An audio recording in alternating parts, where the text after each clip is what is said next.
Assalamualaikum warahmatullahi wabarakatuh. Untuk tugas hari ke-9 yaitu analisis isu dan gagasan kreatif mewujudkan smart governance di UPTD Puskesmas Sidaharja. Perkenalkan, nama saya Elis Nugrahawati, instansi pemerintahan Kabupaten Ciamis, formasi UPTD Puskesmas Sidaharja. Isu yang saya temukan di Puskesmas Sidaharja sebanyak 6. Yang pertama, masih rendahnya cakupan pemeriksaan ANC terpadu di Posyandu. 2, rendahnya kunjungan pemeriksaan IPA tes di Puskesmas Sidaharja. Yang ketiga, rendahnya cakupan imunisasi booster, campak ulang dan DPT ulang. Yang keempat, kurangnya komunikasi, informasi dan edukasi bias. Yang kelima, kurangnya pengetahuan ibu dan dukungan keluarga tentang pemberian ASI eksklusif. Yang keenam, masih rendahnya keikutsertaan pengguna metode kontrasepsi jangka panjang. Untuk identifikasi isu, yang pertama adalah masih rendahnya cakupan pemeriksaan ANC terpadu di Posyandu, yaitu pemeriksaan ANC sangat penting dilakukan untuk ibu hamil karena dapat meningkatkan serta mempertahankan kesehatan ibu dan bayi. Sedangkan proses pemeriksaan ibu hamil di instansi tempat saya bekerja masih minim petugas lab, ketersediaan alat kurang, terkadang jadwal bentrok sama petugas Posyandu dengan petugas lab yang akhirnya mengakibatkan rendahnya cakupan pemeriksaan ANC di Posyandu secara terpadu. Identifikasi yang kedua yaitu rendahnya kunjungan pemeriksaan IPA tes di Puskesmas Sidaharja, di mana tujuan pemeriksaan IPA adalah untuk mengurangi morbiditas dari penyakit dengan pengobatan dini terhadap kasus-kasus yang ditemukan untuk mengetahui kelainan pada leher rahim. Tapi di instansi saya bekerja, pemeriksaan IPA tes dilakukan setiap hari Kamis. Tetapi ketika pemeriksaan tersebut dilakukan, terdapat kendala yang mengakibatkan pemeriksaan IPA tes tersebut tidak optimal, yaitu dikarenakan kurang menginformasikan kepada masyarakat, kurangnya media informasi, dan rendahnya minat masyarakat.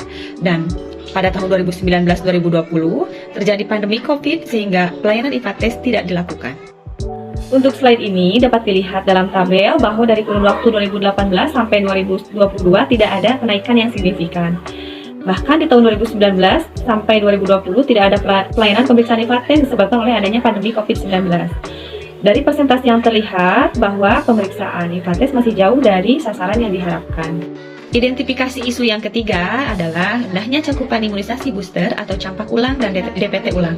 Di mana rendahnya cakupan imunisasi booster, campak ulang dan DPT ulang tersebut disebabkan oleh pengetahuan masyarakat dan mengira bahwa selesai imunisasi dasar dianggap sudah memenuhi imunisasi dasar. Identifikasi isu yang keempat adalah kurangnya pemahaman komunikasi, informasi, dan edukasi bias, di mana banyak yang menolak untuk dilakukan imunisasi bias dikarenakan mempunyai pendapat bahwa berdasarkan fatwa Islam, imunisasi tersebut dibuat dari enzim babi, sehingga imunisasi bias kurang tercapai cakupannya.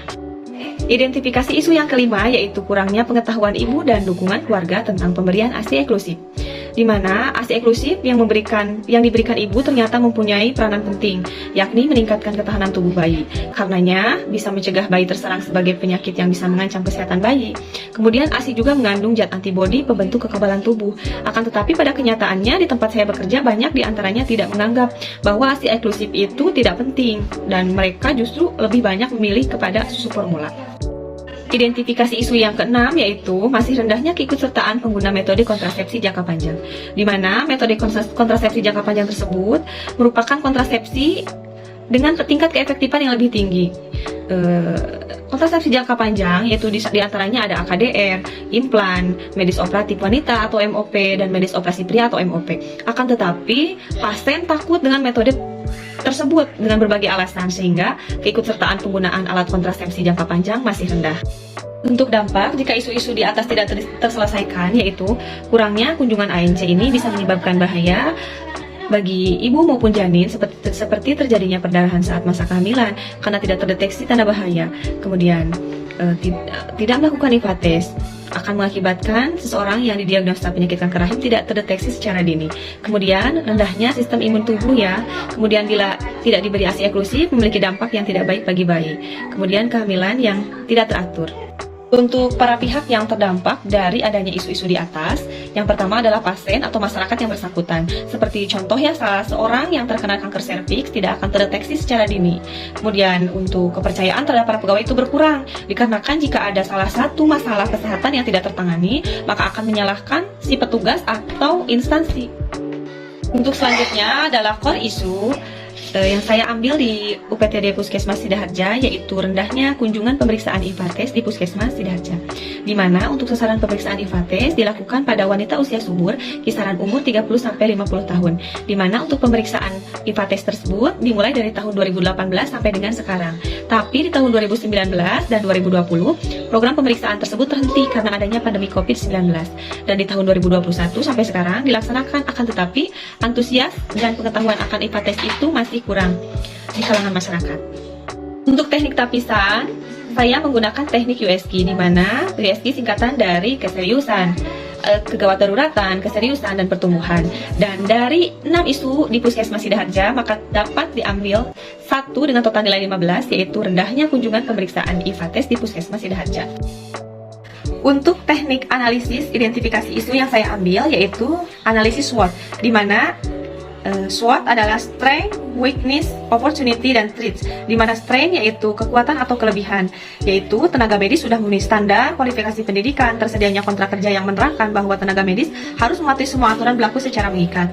Kemudian weakness atau kelemahan apabila IVA tes tersebut tidak terlaksana, yaitu kurangnya pengawasan langsung dan berkala dari masyarakat dan masih kurangnya pemahaman mengenai IVA tes. Dapat dibuktikan bahwa setiap hari Kamis ada pelaksanaan IVA tes, tetapi pada kenyataannya itu tidak terlaksana. Kemudian opportunity yaitu peluang, di mana peluangnya adalah melaksanakan IVA tes kerjasama bersama para kader dan para lintas sektor terkait. Kemudian untuk threats atau ancaman apabila pemeriksaan IVA tes tersebut tidak terlaksana, yaitu masyarakat yang terkena kanker serviks tidak terdeteksi sedini mungkin. Untuk gagasan kreatif untuk mewujudkan smart governance, yaitu 1. Membentuk grup kader untuk penggerakan sasaran dengan akselerasi chatting WA group dengan singkatan Kamis Manis pemeriksaan IVA tes gratis. Kemudian bekerja sama dengan kepala puskesmas untuk membuat banner dan dipasang di area keramaian seperti pasar, terminal, dan lain-lain. Diharapkan dapat terlihat oleh orang. Kemudian membuat video-video menarik tentang pemahaman IVA tes dan diupload di medsos. Demikian pemaparan identifikasi isu yang ada di Puskesmas Sidaharja. Wabillahi taufiq wal hidayah. Wassalamualaikum warahmatullahi wabarakatuh.